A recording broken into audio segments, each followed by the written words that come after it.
Voyons maintenant ce qui concerne la gestion de l'énergie et les différentes ressources énergétiques. Il existe de nombreuses ressources énergétiques, des ressources énergétiques dites non renouvelables, telles que le gaz, le pétrole, le charbon ou l'uranium, et des ressources dites renouvelables, telles que l'éolien, le solaire, l'hydraulique, la géothermie et la biomasse. L'homme puise dans les ressources énergétiques disponibles. L'énergie libérée par une ressource énergétique est appelée énergie primaire. Par exemple, l'énergie primaire libérée par l'éolien est de l'énergie mécanique, l'énergie primaire libérée par le gaz ou le pétrole est de l'énergie chimique et de l'énergie thermique, etc. On définit des ressources renouvelables et des ressources non renouvelables en comparant la durée de formation et la durée d'exploitation de la ressource. En effet, le temps nécessaire pour renouveler une ressource énergétique non renouvelable est très grand devant le temps mis à la consommer. Le recours à ces ressources épuise donc les réserves et engendre des produits indésirables. Les ressources énergétiques renouvelables, elles, sont régénérables et ne produisent quasiment pas de déchets ni de rejets dans l'atmosphère. Cependant, elles ont un inconvénient, certaines sont intermittentes, comme l'éolien ou le solaire. Il est donc nécessaire de stocker et de transporter cette énergie. Il existe deux façons de transporter l'énergie depuis les zones d'exploitation jusqu'aux utilisateurs. On peut la transporter directement par l'intermédiaire de gazoducs, de pétroliers ou même de rails, ou alors la transporter après l'avoir transformée en énergie électrique et en l'acheminant au moyen de lignes à très haute tension. La demande d'énergie n'étant pas constante, il est également nécessaire de la stocker pour la rendre disponible au besoin. L'eau, par exemple, peut être stockée dans des barrages hydroélectriques, qui sont des réservoirs d'énergie potentielle de pesanteur, libérables à tout moment. On peut aussi stocker l'énergie électrique, principalement sous la forme chimique, dans les accumulateurs ou les batteries. Nous avons vu qu'il est parfois nécessaire de transformer l'énergie primaire en une autre forme d'énergie. On parle de conversion de l'énergie. Voyons de quelle façon agissent les récepteurs électriques. Un récepteur électrique est un dipôle que l'on note souvent AB, qui reçoit de l'énergie électrique et qui la convertit en d'autres formes d'énergie. Prenons l'exemple d'un premier récepteur électrique, le moteur électrique. Il reçoit de l'énergie électrique et il la transforme en énergie mécanique par l'intermédiaire de son mouvement et en énergie thermique puisque le moteur chauffe. Autre exemple de récepteur électrique, la lampe. Elle reçoit de l'énergie électrique et la transforme en énergie lumineuse appelée énergie de rayonnement, mais également en énergie thermique. Un troisième et dernier exemple de récepteur électrique, le conducteur ohmique. C'est un récepteur particulier puisqu'il convertit l'intégralité de l'énergie électrique qu'il reçoit en énergie thermique. Ce conducteur ohmique est utilisé pour produire de la chaleur. L'énergie électrique reçue par le récepteur est donnée par la relation E égale U I delta T, dans laquelle U est la tension entre les bornes du récepteur électrique, une tension positive exprimée en volts. I est l'intensité du courant qui traverse le récepteur électrique, exprimée en ampères. Et delta T est la durée de cette conversion énergétique qu'on appelle aussi transfert énergétique, exprimée en secondes. L'énergie électrique, elle, comme toutes les énergies, s'exprime en joules. La puissance électrique, elle, rend compte de la rapidité de la conversion énergétique. En effet, une même énergie électrique sera convertie 2 fois plus rapidement par une lampe 2 fois plus puissante.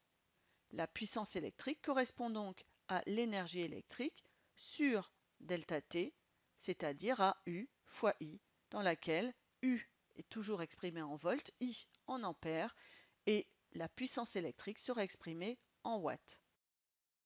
Voyons maintenant le cas particulier du conducteur ohmique. Un conducteur ohmique est donc un récepteur électrique caractérisé par sa résistance électrique notée R et exprimée en ohms. Sa loi de fonctionnement est appelée la loi d'Ohm. Elle correspond à la relation entre la tension entre ces bornes et l'intensité du courant qui le traverse. Cette loi d'Ohm est donnée par la relation U égale R fois I, dans laquelle U est la tension entre les bandes du conducteur ohmique, exprimée en volts, I l'intensité du courant qui le traverse, en ampères, et R correspond à la résistance du conducteur ohmique exprimée en ohms. Tout conducteur ohmique a tendance à s'échauffer lorsqu'il est parcouru par un courant électrique.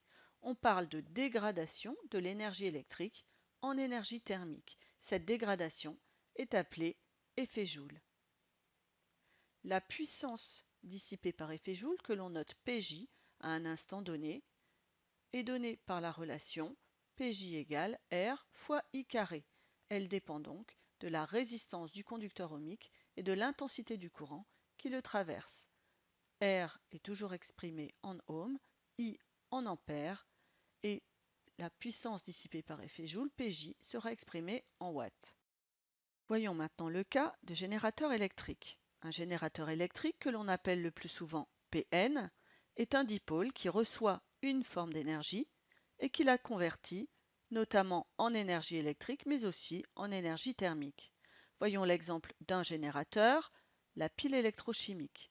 Elle transforme de l'énergie chimique en énergie électrique qu'elle fournit au circuit et en énergie thermique puisque l'on sait qu'une pile électrochimique a tendance à chauffer. Un autre exemple, l'alternateur, qui lui convertit de l'énergie mécanique en énergie électrique, mais aussi en énergie thermique.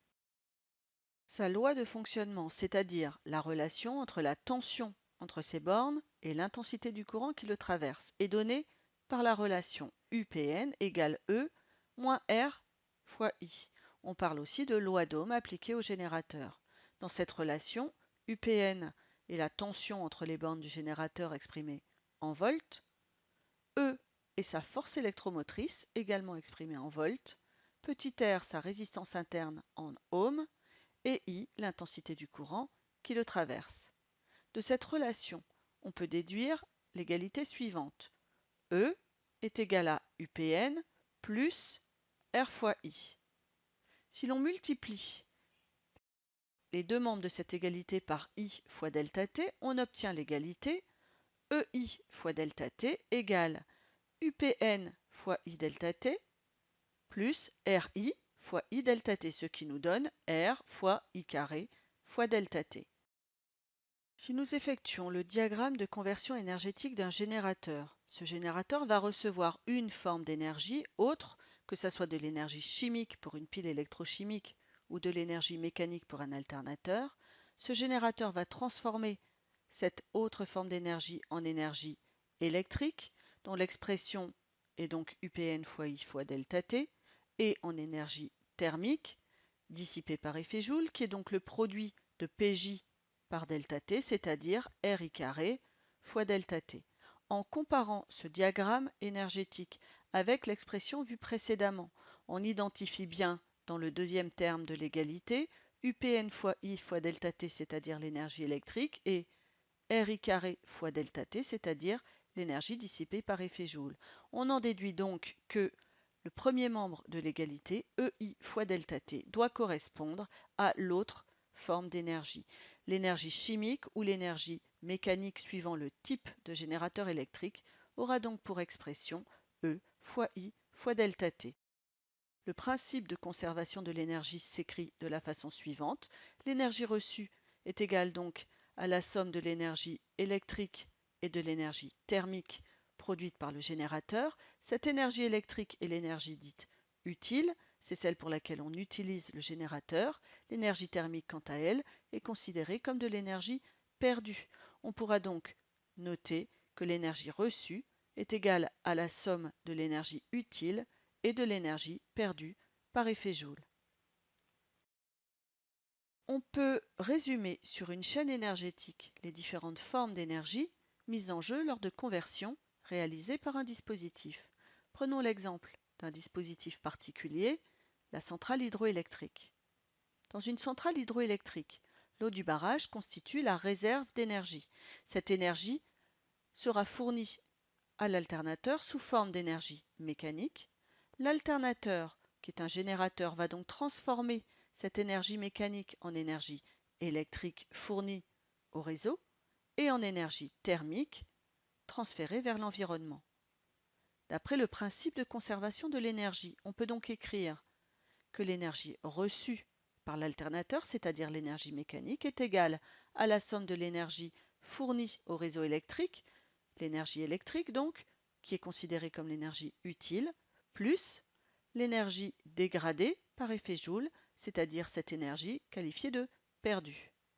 On peut alors calculer le rendement de la conversion réalisée par l'alternateur, rendement noté état, et donné par la relation énergie utile sur énergie reçue. Ici, l'énergie utile est l'énergie électrique et l'énergie reçue est l'énergie mécanique.